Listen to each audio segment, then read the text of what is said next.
As the public sector becomes more invested in AI, different countries are trying their hardest to attract AI investors and protect the interests of AI developers on their own soil. Years after first identifying the potential risks of AI systems, world leaders are having to balance concerns with an acknowledgement of the gains achievable through certain AI systems, and nowhere is this more true than the EU. The Artificial Intelligence Action Summit in Paris has seen a number of high-profile announcements made on EU AI investments on both a continental and regional basis. But it's also highlighted the distance the EU has yet to go for true international AI competition. Up against the likes of the US and China, can it continue to stand out? You're listening to the IT Pro podcast.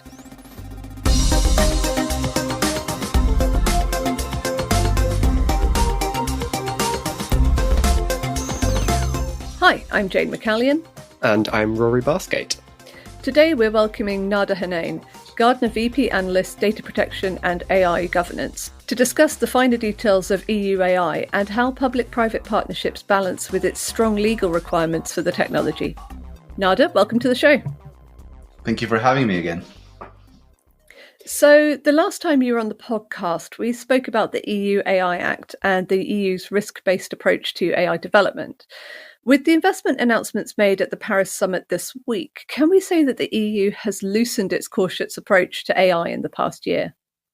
I think it's more stabilized. We have the AI Act, we have the script in place. It's no longer a draft of a draft of a draft version 12.0. We have guidelines. The first set of requirements have already come into effect. We have more elaborate guidelines around those first set of requirements. So we're in a more known position. The regulation component is behind us. And now we get to move forward without fear of trampling over citizens' rights. So that's where we are right now. And that's why this summit made sense. The last two summits were focused on safety. And since then, the AI Act has come into effect. And now we're looking at the path forward. Let's start building without fear of endangering our population.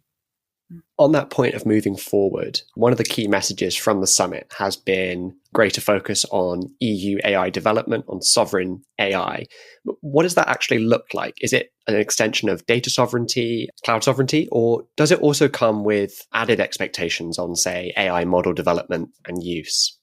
It's all of the above. It's on one hand, the hardware and the architecture and the infrastructure you need to deploy AI capabilities that have already been developed just on European infrastructure so that it is physically sovereign. And then the other side of that is to have actual European companies innovate and bring AI, leading edge AI capabilities to the forefront. That does not mean building the next great LLM. It might, from the likes of Mistral, for example, in France. But it could also be taking an existing large language model or existing AI capabilities and building the kind of end user products or business to business products that will supercharge the next decade of government services or public services or user interactions. It could be many things. You've mentioned there Mistral. I think that's probably, when we talk about European AI companies, that's the one that pops into most people's heads. Are there others that just aren't so well known, or is there a problem, a more fundamental problem in Europe when it comes to actually having these AI companies already in place? There are many. Mistral is just the most obvious one because in the world of large language models or large language model developers, Mistral is one of the top players. But if we're zoom back a bit and we're looking at AI writ large, there's a fair bit of AI development happening at the sectoral level in pharmaceutical development, for example. There's a lot happening in medicine. So there's a lot happening. It might not be as newsworthy as something like Mistral, or it might not be a unicorn worth multiple billions of dollars or euros, I should say. But there's a lot happening in Europe from an AI perspective. Is it fair to say that a lot of the announcements made this week then were more long-term? They're looking to over time cement Europe as a major AI power, and also to cement the existing advantage that some of these firms that you've just mentioned already have in the space? Well, I will say this. Europe is more focused on long-term planning rather than what we're going to do this year, what we're going to do next year, what we're going to do the year after that. And you can see that in their data strategy. You can see how it started with things like the GDPR and now the AI Act. That's foundational to ensure that as we build on top of data, citizens are protected and people have rights. On top of that, we have the Digital Markets Act, the Digital Services Act. Those ensure that information will be available. So it mandates that organizations, governments provide information. You have the Data Act allowing individuals and organizations to demand that their information be shared with them by the providers. Digital Services Act ensuring that no platform owner is going to be able to push the small guy out of the way. So the first layer here that Europe put in place was to protect citizens. The second layer was to ensure that data is available. And now, at this summit, well over 300 billion euros has been committed to now use that data using AI. So now we have the data available. We've provided, the safe governance components for our citizens. And now we're looking at building the path forward. So it's part of Europe's 30-year plan for development. And it's ambitious. And it's something that only Europe has been able to achieve, that kind of continuity in government from leader to leader. It's just consistently moving forward. So on that point that you've just made, one of the major announcements out of the last few days has been on so-called AI gigafactories. So Ursula von der Leyen, the president of the European Commission, put out a press release stating that the EU Commission had made available 20 billion euros for new facilities that would contain up to 100,000 last generation chips for AI training, alongside an overall investment of 200 billion euros in European AI. Is the aim here to close the gap with the US, or is this more about doing things in a European way, but still supporting AI development? The US is taking a completely different approach. The US is, we are going to get out of the way of organizations by not regulating, and we're going to support them. That's it. And that's always been the US approach. The European approach is definitely more nurturing in the sense that we want to make sure that the infrastructure is available, and we don't want to see small companies disadvantaged because they don't have the money to access the right infrastructure or the right tooling, or lack the right funding to proceed forward. And that's what this environment is meant to create. Now that as I mentioned earlier, we've got the safety component done and settled. We've got the data available, and it's uniquely available in Europe, by the way. None of this data is available elsewhere because of things like the Digital Governance Act, Digital Markets Act, the Digital Services Act. All of these make the kind of data available that's not available elsewhere. And now we're making available the infrastructure with last-gen chips, which is just fine, by the way. We don't need bleeding edge to build excellent products, and ensuring also that the software that needs to go with it, because it's part and parcel of the whole picture. So providing fertile grounds for smart people to come and bring their ideas and build those groundbreaking products.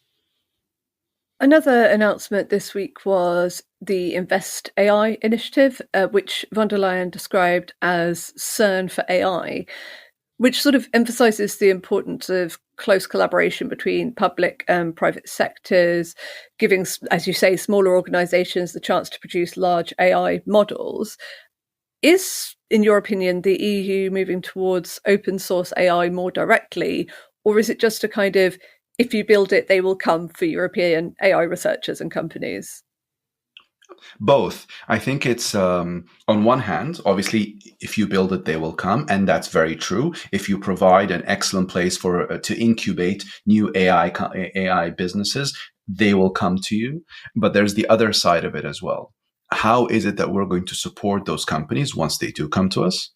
And how is it that we're going to invest in the path forward to make sure that we support industries as they evolve with that public-private joint venture. So she mentioned it's the largest public-private venture in the world, and it is very much that.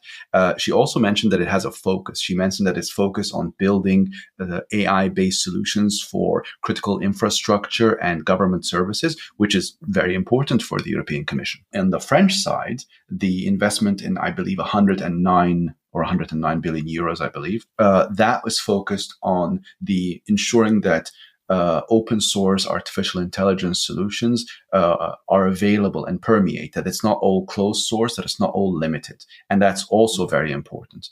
Europe is building something really interesting. And if they do it right, and it's a big if, but if they do it right, the outcome will be amazing. The reason it's a big if is because we've seen this before. We've seen sovereign attempts from Europe in the past fizzle out. None of them are bigger than Gaia X. Massive investment with a massive investment in building European sovereign infrastructure, and we've yet to see much come out of that. There's very little in terms of European sovereign cloud infrastructure, and this needs to be done right. If it's done accurately, if it's controlled really well in the beginning so that you don't have too many cooks in the kitchen. Gaia X had 400 partners before the ink dried. We need to make sure that this is handled with a very strong ownership and stewardship so that it gets off the ground and then it can do the amazing and interesting things that I expect it can do, as long as it's not stifled at the beginning. And that's something that happened to Gaia X and happened to a lot of other sovereign projects in Europe. I mean, it is one of those things, the way that you're speaking about it does make me think of certain other EU or EU-funded initiatives. So Lumi, for example, the supercomputer, which is part EU funded, their approach is that if you do your research on our supercomputer, if you make it open, then it's free. And similarly, looking at CERN, it's very much kind of this is a public thing and a way to do something for the people in this like specific way, and it has a very European feel to it. I mean, it's also taxpayer money. Yes. It's not exactly a bunch of VCs got together and decided to build this thing, and therefore it's only available to a select few. No, this is public money going into public investments it's going to benefit the public, and the open source approach goes back to back with that. Not to say that closed source solutions will not be part of this development environment. I sincerely doubt it. I think there are going to be open source options. They're going to get more benefits, potentially, better positioning, cheaper infrastructure, whatever else. But there's also going to be closed source aspects to this. I think it's going to be a level playing field. And as long as it's done carefully and properly managed, as I said, that it doesn't become an argument among 27 partners, it's going to move forward. Let's hope diplomacy wins out in that sense. I was going to say, imagine that. Imagine. There's also the aspect of, the for-profit players in this space aren't necessarily too excited about this. They have their own infrastructure and they have their own solutions, and they would rather that you come to them and spend money in their environment on their services. So there's always that undercurrent. This is me being jaded, potentially thinking that there's this undercurrent of lobbying that's going to delay this or look to stifle this or push it in the wrong direction. And I'm hoping that this has strong stewardship, and it needs strong leadership to make sure that it's delivered on time, that the money is spent properly, that there are concrete targets, that this is not, that it's not wishy-washy, that it's not billions being spent on wishy-washy stuff.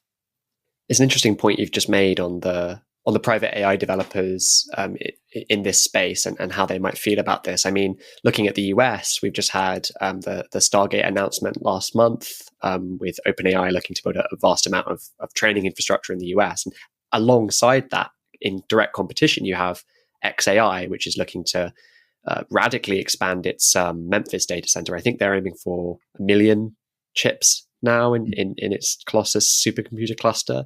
Whereas, as you pointed out in the EU, there's this maybe more open approach, or researchers directly sharing notes with one another, sharing the same infrastructure.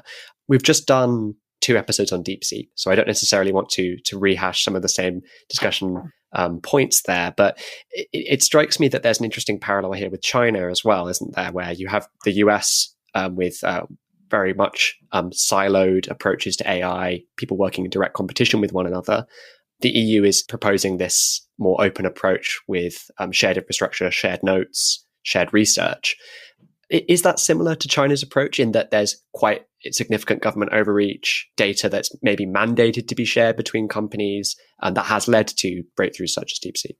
I wouldn't say it's the same approach as China, but it does have some commonalities. So obviously Europe wants to lead in the same way that US is leading on certain aspects, but it's going to lead in a different way. The Chinese approach is different in that they're looking at bypassing the problems that come. They don't want the kind of growth. They don't want to replicate the same growth path as their US counterparts. They want They want to achieve shortcuts to reach similar targets, and they've kind of done that with DeepSeek, with R1. It's able to run more efficiently with less resources and achieve similar results. And I think that's where the battle is going to be. The battle isn't going to be, even regardless of what's being said on the US side of the conversation, the battle is not going to be for faster chips and bigger models, not GPT-5 and 6 and 7 and 8. God knows we don't have the data to build those, but that's a secondary question. Even if it were available, those things are going to require more and more hardware with less and less diminishing returns. More and more diminishing returns. I think the battle that's going to come next is things like large language models that are able to run with a far more efficiency, similar to the Chinese approach with R1. So, and this is where the interesting work is going to be done, because we have reached a point of diminishing returns. Does the next LLM need to be bigger, have more characteristics, require more horsepower, be more expensive to run? No. We can build quite a bit with the existing technology, even one generation back. Let OpenAI and those companies build bigger and bigger and bigger models. But I think the interesting part is going to be in more efficient models. And to a certain extent, in also dedicated SLMs, small language models that are focused on specific industries and specific competencies. That's something that's also not being talked about that much. Building small language models that are focused on specific areas of competency and having those collaborate together to produce more interesting outcomes. It's the same thing in an academic context when you have cross-departmental research producing interesting outcomes rather than people sitting with their own competency trying to come up with new ideas.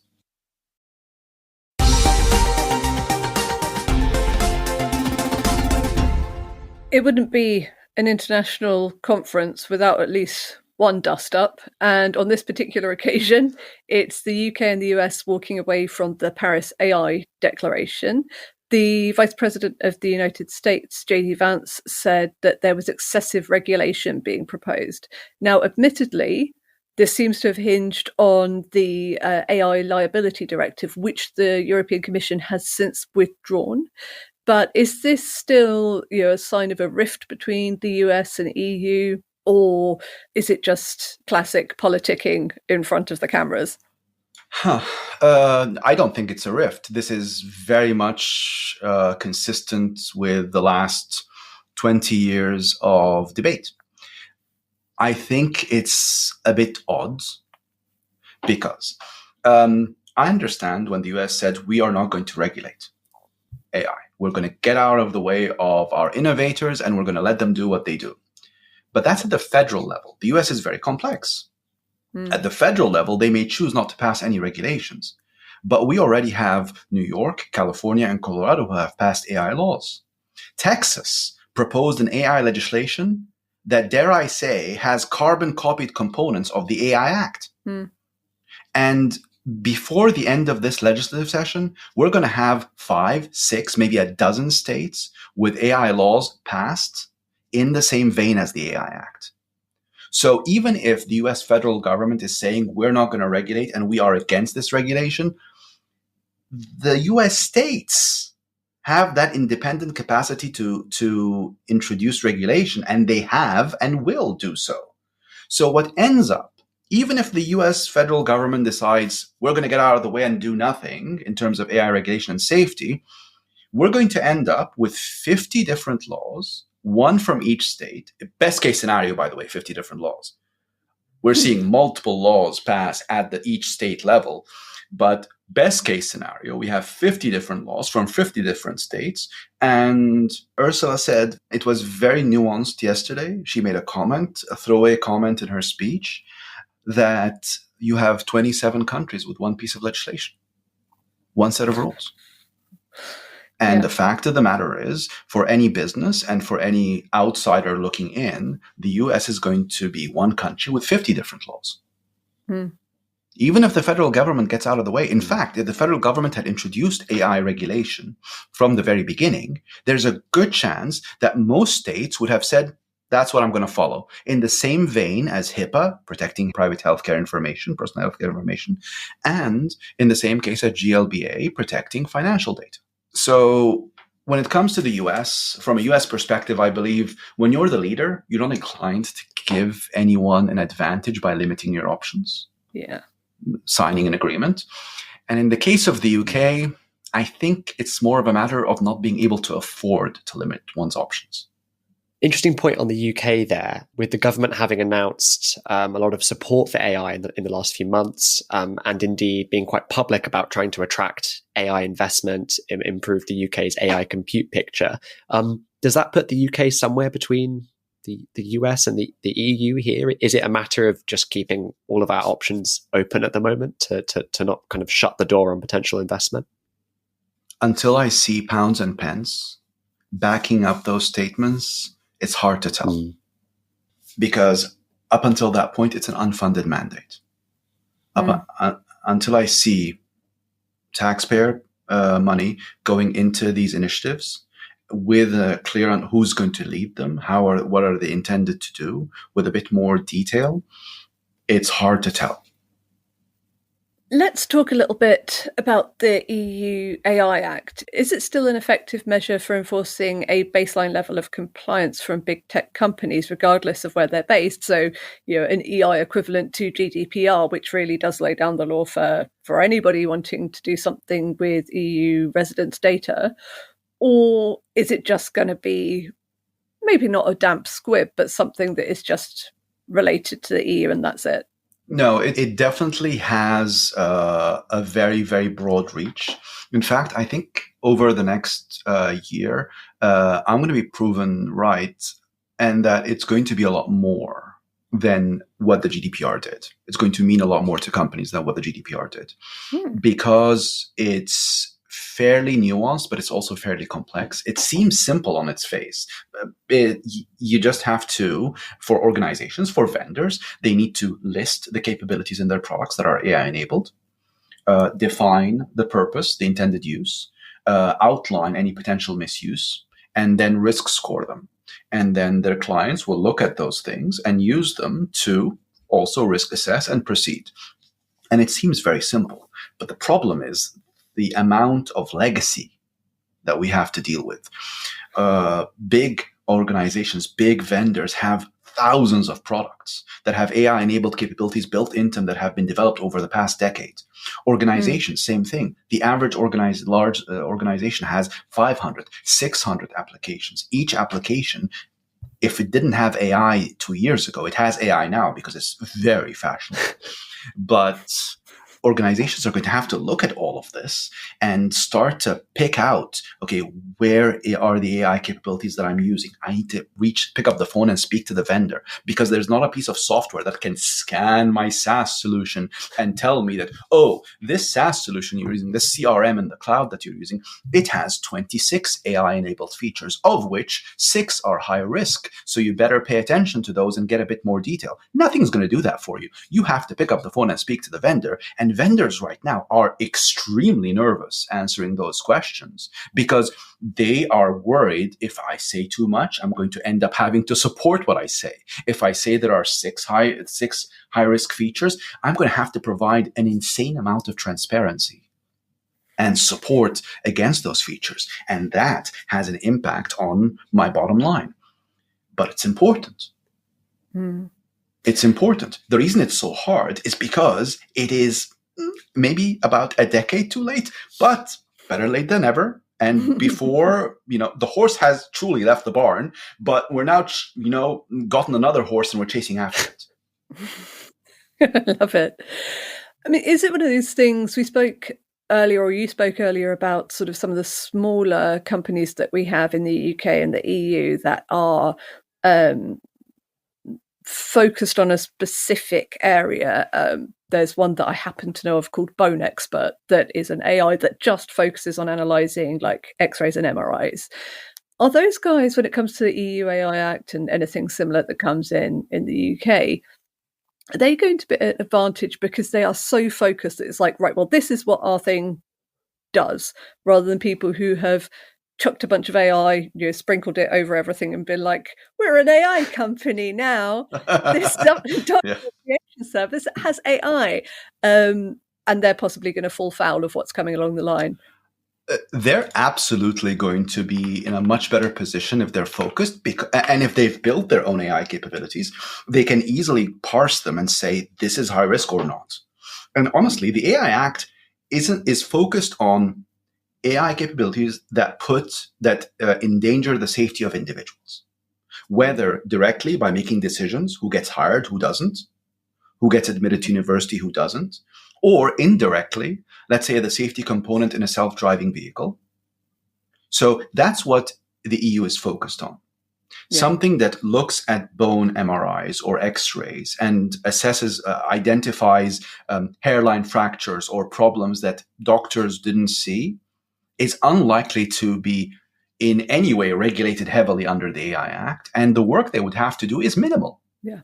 So a company who, on the other side of that, to your point, a company who has spent the last 2 years shoving AI into everything they do, into every feature, whether it's needed or not, is going to now have a reckoning.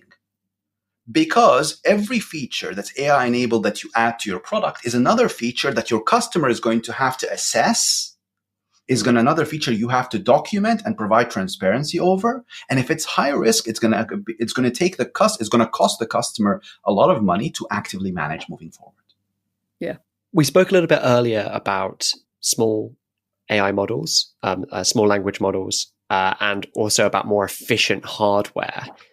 With all of this in mind, how can all of this infrastructure investment, this AI investment specifically, be squared with emissions goals from an EU perspective?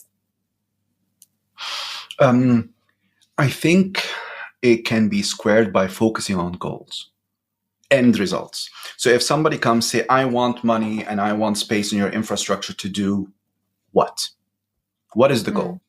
Are we going to build something to solve a problem? Are we going to build something that is intended, for example, we're looking at government services, we're looking at efficiency, we're looking at spend, we're looking at cutting the spend without having to impact people's jobs. What is the focus of your initiative? I'm looking to build the next large language model. I'm not sure, but that just means you have to throw data and money at the problem. We're moving to the point where, like I said earlier, we've reached the point of diminishing returns. Do you want to build a more efficient small language model, focus on a specific thing? I think that's going to be an easier sell. It also can run on any hardware, frankly. Mm-hmm. Some of the best AI solutions that are out there run on fairly commercial hardware, the stuff that you have under your desk. I mean, I remember when the hype started exploding around AI, somebody pulled a story from 10 years ago about how AI can look at MRIs and identify cancer markers that previously doctors weren't aware of. It's literally a 10-year-old story. So the hardware from 10 years ago could do it. Literally, your phone could do that work now. Yeah. So It's important not to confuse the amazing things that artificial intelligence, even traditional artificial intelligence, can do with the need for a bigger engine, more horsepower. At some point, we have to say we can do amazing things with small language models, with traditional machine learning, with deep neural nets that can be supported with standard off-the-shelf hardware. I mean, the hype at some point will die out, and that will be what's left. So, Nader, our final question. What would be your key takeaways this week for business leaders? Focus. For business leaders, for organizations building capabilities, sit down and ask yourself, look at your AI capabilities and ask yourself, are these things needed, or did I just develop them because the marketing was good? For organizations adopting AI capabilities, start asking the hard ROI questions as well.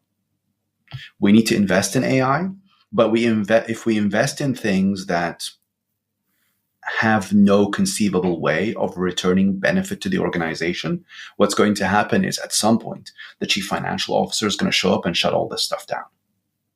And that's going to rob us of a really good opportunity to adopt AI for the benefit of the business. So be goal-driven. Be focused on how is this going to benefit the organization.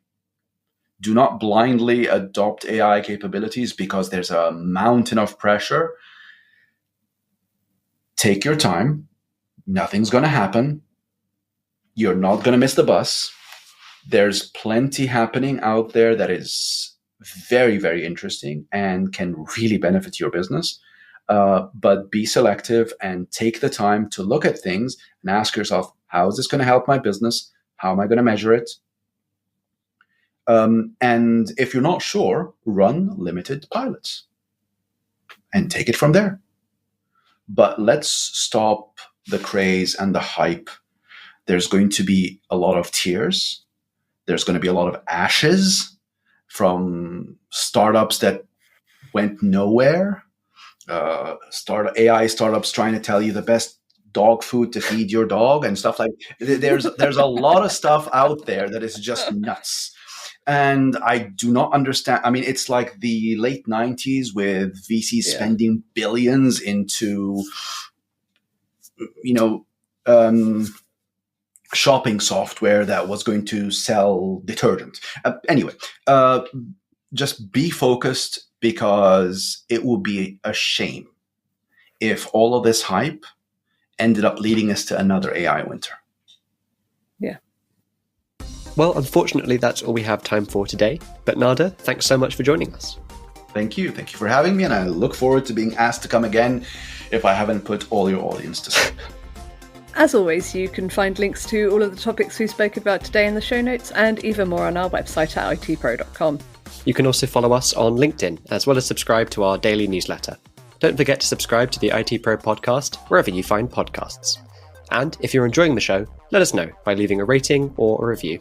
We'll be back next week with more from the world of IT. But until then, goodbye. Goodbye.